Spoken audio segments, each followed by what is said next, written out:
салтанаттуу аземдин ачылышына Манас кошунунун мүчөлөрү толугу менен даяр.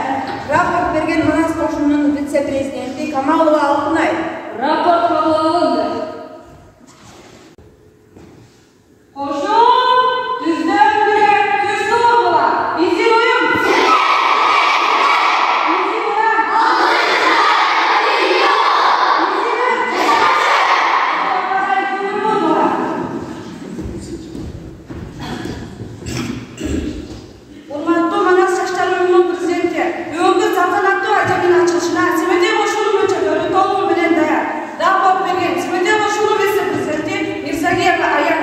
Рапорт кабыл алынды.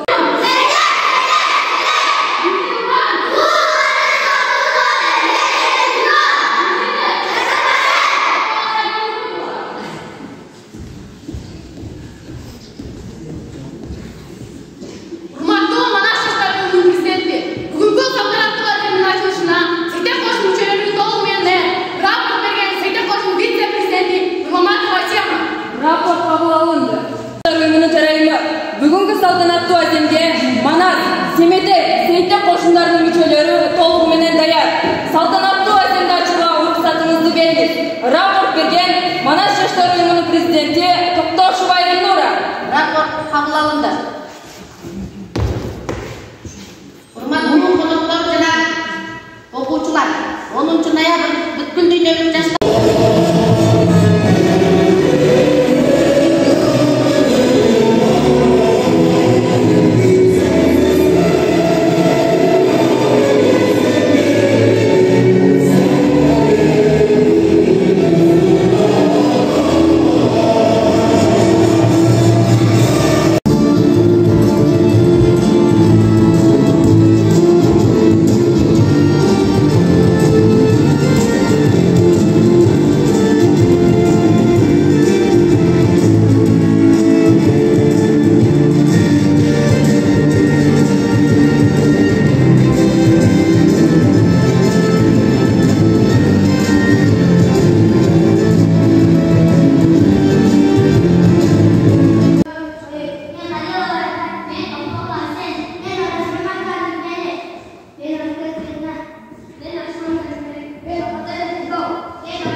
уюмуна кирген эпос болду. Бул эч качан унутулбай, бул эч качан өчпөй, республика боюнча таркатыла турган уюм болуп